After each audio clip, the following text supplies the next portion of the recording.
नमस्कार, तुम्हा सगळ्यांचं स्वागत आहे मुंबई तकमध्ये.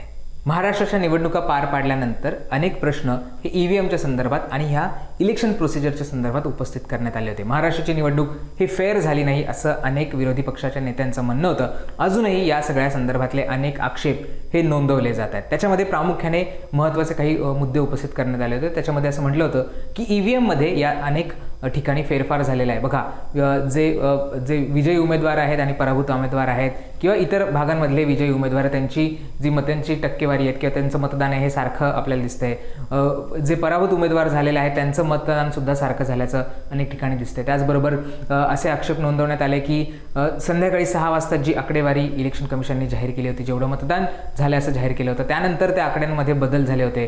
रात्री उशिरा जे आकडे जाहीर केले त्याच्यामध्ये मोठ्या प्रमाणावर मतदान वाढल्याचं म्हणण्यात आलं होतं. दुसऱ्या दिवशी जो आकडा आला त्याच्यामध्ये तर टक्केवारीमध्ये सुद्धा मोठी वाढ झाल्याचं सुद्धा अनेक आक्षेप नोंदवण्यात आले होते. 6 नंतर इतकं मतदान कुठे झालं, त्याची काही माहिती आहे का, त्याचे CCTV आहेत का, हे दाखवा असं सुद्धा अनेक ठिकाणी विरोधी पक्षांकडनं म्हणण्यात आलं किंवा त्याच्या संदर्भातले आक्षेप सुद्धा नोंदवण्यात आले होते. त्यामुळे ह्या सगळ्यावर अनेक प्रश्न उपस्थित करण्यात आले होते. आणि मरकटवाडी जे गाव आहे, जे उत्तमराव जानकर जे तिथले आमदार आहेत, त्यांनी सुद्धा आक्षेप नोंदवला होता आणि म्हटलं होतं की आमच्या गावामध्ये जेवढी मतदान आम्हाला मिळायला हवं होतं तेवढं मतदान मिळालं नाहीये, त्यामुळे इथे पुन्हा एकदा निवडणूक व्हावी आणि बॅलेट पेपरवर या सगळ्याबद्दलची निवडणूक व्हावी असं सुद्धा त्यांनी म्हटलं होतं. मरकटवाडीचं आंदोलन आपल्याला माहिती आहे, अनेक राजकीय नेते सुद्धा त्या ठिकाणी भेट देऊन आले होते. आता या सगळ्या संदर्भात, या तक्रारीच्या संदर्भात अनेक राजकीय पक्ष हे कोर्टात सुद्धा गेलेले आहेत आणि तिथे सुद्धा या सगळ्या संदर्भातली सुनावणी होणार आहे. पण प्रामुख्याने काही 4 प्रश्न होते ज्याच्यावर अनेक आक्षेप उपस्थित करण्यात आले होते आणि लोकांच्या मनात सुद्धा संभ्रम आहे की नेमकं झालं काय,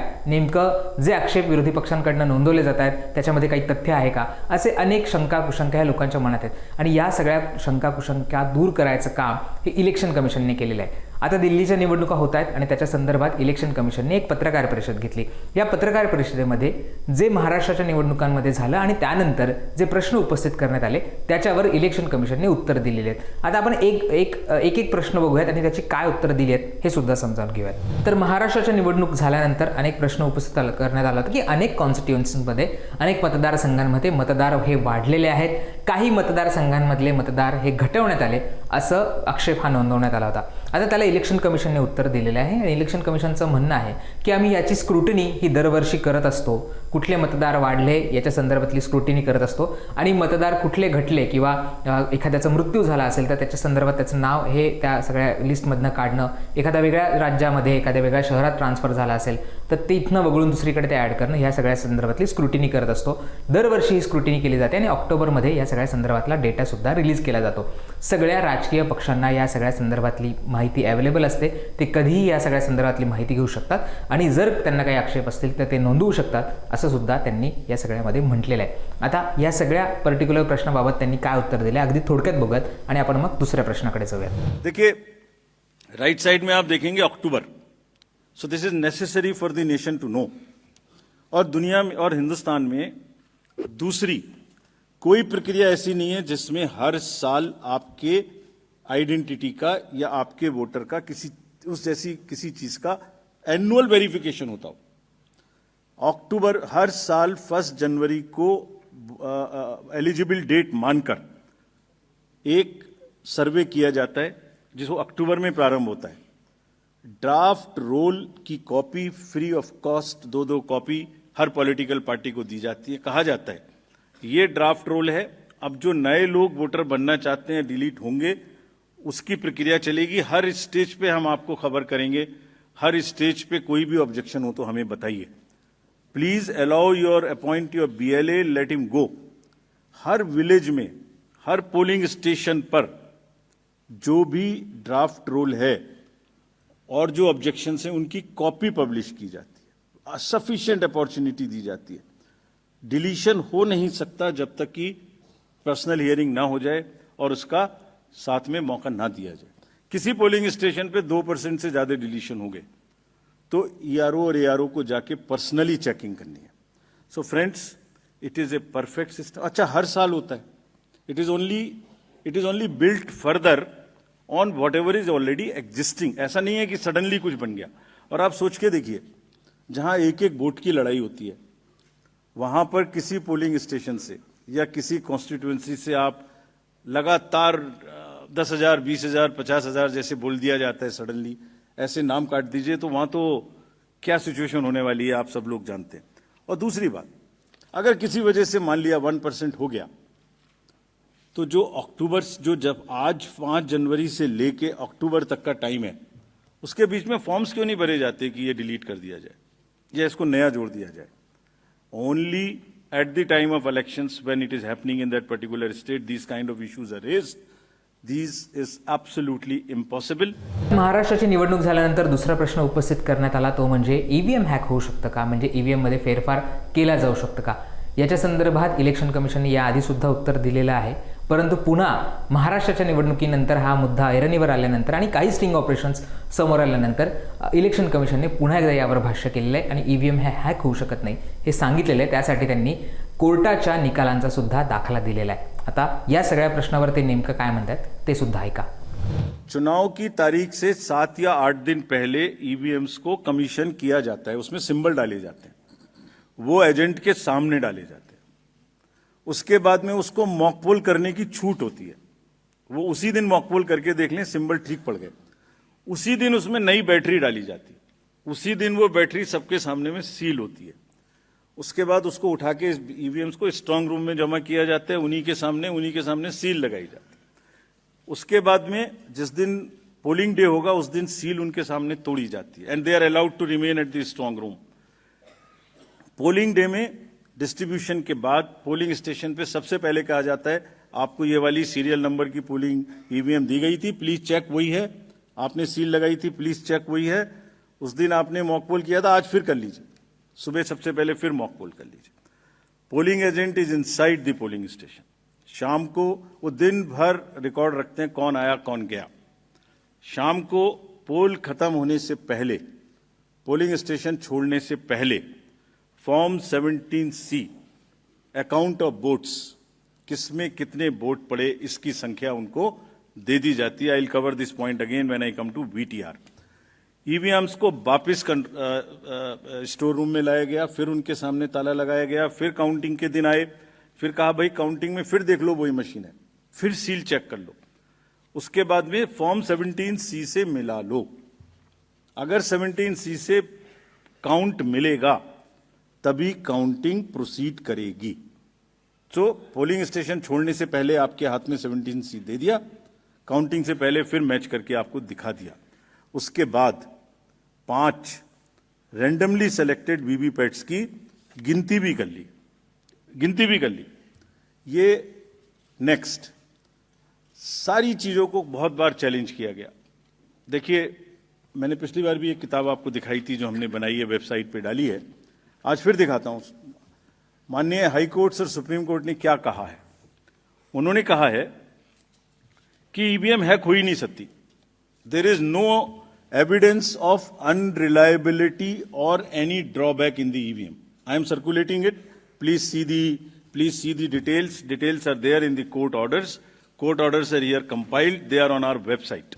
त्यानंतरचा महत्त्वाचा मुद्दा तो म्हणजे संध्याकाळी 5 नंतर मतदान वाढलं कसं, मतदानाची टक्केवारी ही 5 वाजल्यानंतर वाढली कशी, इतके मतदार आले कुठनं, असा सुद्धा प्रश्न या सगळ्या निवडणुकीनंतर उपस्थित करण्यात आला होता. यावर सुद्धा सविस्तर उत्तर हे इलेक्शन कमिशनकडनं देण्यात आलेलं आहे. त्यांचं म्हणणं आहे की 5 वाजता किंवा 6 वाजता जी आकडेवारी दिली असते ती टेंटेटिव्ह आकडेवारी असते. फॉर्म 17वर जी आकडेवारी दिली असते ती योग्य आकडेवारी असते आणि या आकडेवारीमध्ये बदल होऊ शकतो, कारण ही सगळी माहिती ही गोळा केली जाते आणि जशी जशी माहिती गोळा होईल तसं तसं या संदर्भातली आकडा हा जाहीर केला जातो. त्यामुळे एक्झॅक्ट मतदान संपल्या किती मतदान झालं याचा आकडा जाहीर केला जाऊ शकत नाही. तो मॅन्युअली रेकॉर्ड केला जाऊ शकतो आणि तो गोळा केला जाऊ शकतो. त्यामुळे तो संपूर्ण गोळा झाल्यानंतरच त्याची फायनल आकडेवारी दिली जाते.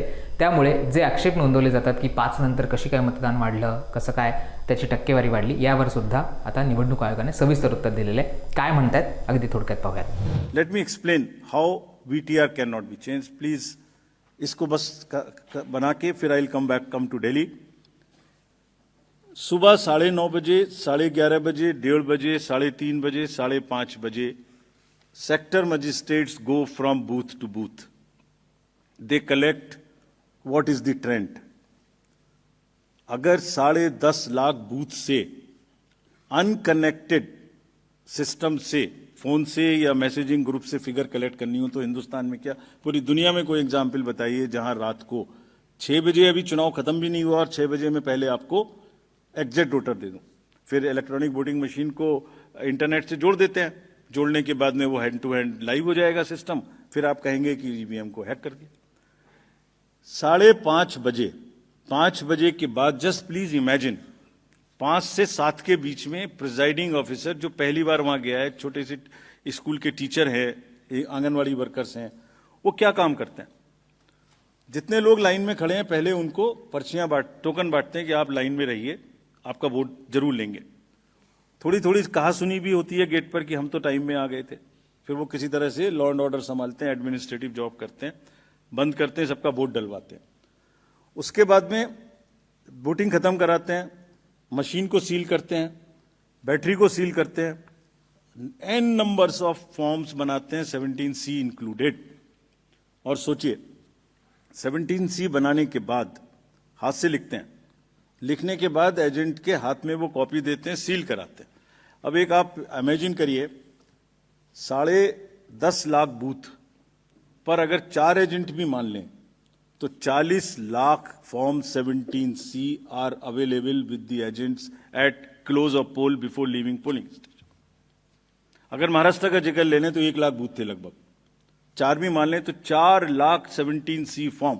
अगर मैं यहां 300-400 लोग हैं आप लोग, इनके बीच में एक कागज सर्कुलेट कर दूं और कहूं कि 1 घंटे के बाद में इसको मुझे वापस कर दीजिए, मैं बदल दूंगा, तो बदल सकता हूं क्या?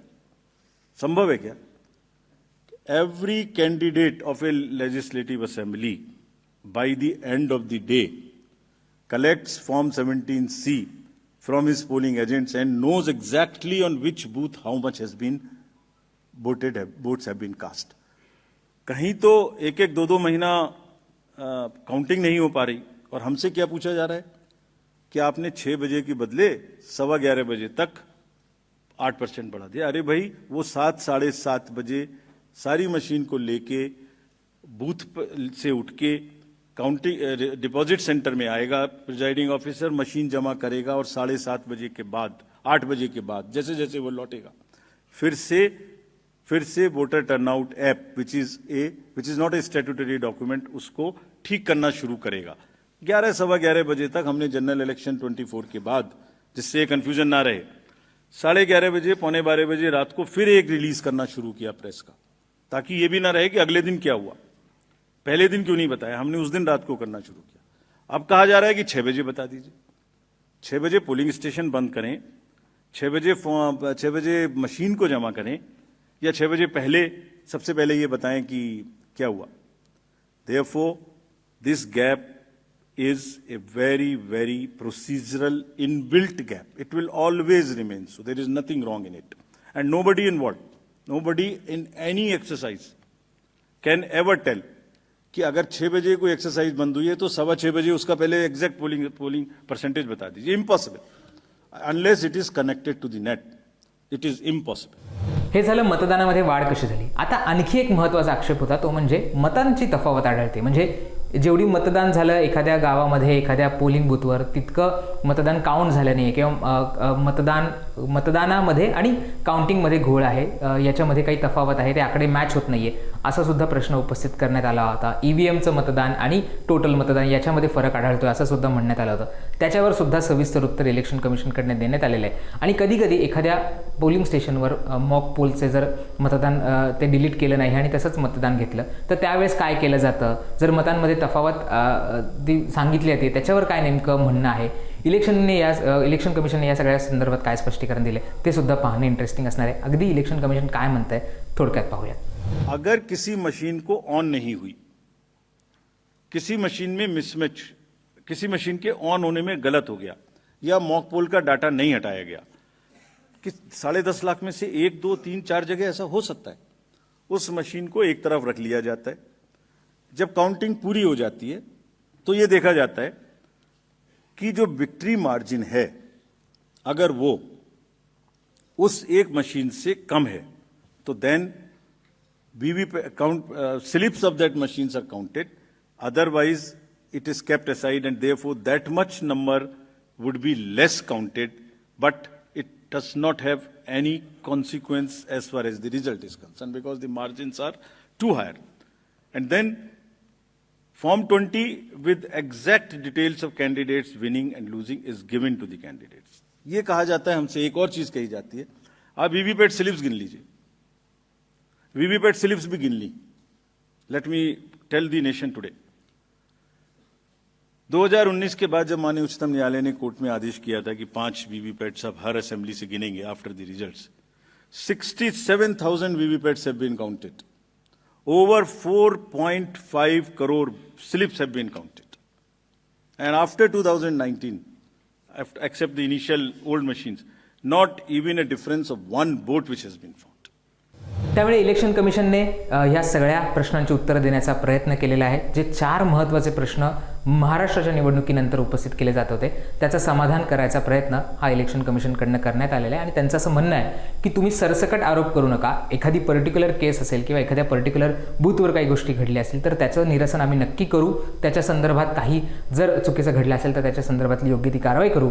परंतु सरसकट ह्या सगळ्या प्रोसिजरला, EVMsला आणि मतदान प्रक्रियेला दोषी ठरवणं किंवा त्याच्या संदर्भातले आक्षेप नोंदवणं हे काही योग्य नाही. आणि याच्यामुळे जे तरुण मतदार आहेत ते मतदानाच्या प्रक्रियेपासून बाजूला जात आहेत असं सुद्धा इलेक्शन कमिशनकडनं म्हणण्यात आलेलं आहे. त्यामुळं हे जे लोकांच्या मनात प्रश्न होते, जे विरोधी पक्षाच्या मनात प्रश्न होते त्याची उत्तरं देण्याचा प्रयत्न हा इलेक्शन कमिशनकडनं करण्यात आलेला आहे. आता तुम्हाला ही जी उत्तरं आहेत त्याच्यापासून समाधान होतं आहे का? इलेक्शन कमिशनने जी उत्तरं दिली ते तुम्हाला योग्य वाटत आहेत का? हे आम्हाला कमेंट करून सांगायला विसरू नका.